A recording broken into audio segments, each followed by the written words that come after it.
Geng, korang dengar tak berita baru? Era Fazira bakal berkahwin lagi. Yes, primadona kita ni umum sendiri. Majlis nikah pada 12 Disember, resepsi 13 Disember dan pasangan kali ini ialah Mr. E. Nama sebenar Ezwan Zain. Tapi sebelum kita sembang pasal perkahwinan baru ni, kita kena throwback dulu perjalanan cinta era Fazira. Perjalanan dia bukan biasa-biasa, penuh jatuh bangun, plot twist, tapi tetap klasik. Era mula dikenali sejak menang Miss Malaysia 1992. Bukan setakat cantik, tapi aura dia memang buat semua terpikat. Dari modeling, ke nyanyian, ke filem-filem pecah panggung, nama Era memang sentiasa di spotlight. Chop, chop, chop!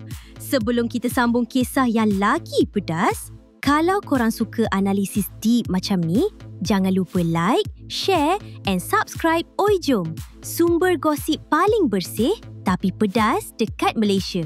Okey geng, kita sambung. Di awal 2000-an, Era dan Yusri KRU adalah Malaysia's IT couple. Kahwin pada 2003, majlis pun memang grand. Tapi selepas 3 tahun, mereka berdua berpisah secara baik. Walaupun singkat, hubungan ni tetap antara love story paling ikonik waktu tu. Geng, masa ni semua orang duk follow setiap gerak-geri mereka. Tapi Era tetap tenang, maintain image klasi. Tahun 2007, Era kahwin dengan Engku Imran. Daripada hubungan ni, lahirlah cahaya mata kesayangan Era, Engku Alisha. Walaupun jodoh mereka sampai 2014 sahaja, cara mereka co-parenting memang dipuji ramai. Matang, profesional, tak ada drama. Tapi jangan lupa, ramai juga spekulasi pasal cinta lain waktu ni. Selepas bercerai, Era masuk fasa super independen. Kerjaya berjalan, hidup stabil dan of course, gosip pun banyak. Geng, memang bukan senang nak balance kehidupan, kerjaya dan gosip panas. Sekitar tahun 2022, nama Ezwan Zain mula muncul. Low profile, bukan artis, bukan kaki publicity. Era pernah sebut dia suka lelaki tenang, matang dan bukan jenis cari spotlight. Hubungan mereka dijaga rapi, tak viral setiap minggu, tapi steady dan makin kuat. Geng, manis kan bila jumpa someone yang memang faham kita. Dan akhirnya, berita paling manis tahun ini tiba.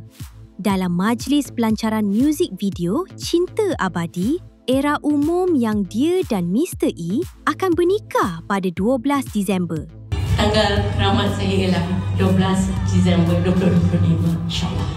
Hadirin dan hadirat. Majlis pernikahan akan berlangsung di Shah Alam, manakala resepsi diadakan pada 13 Disember.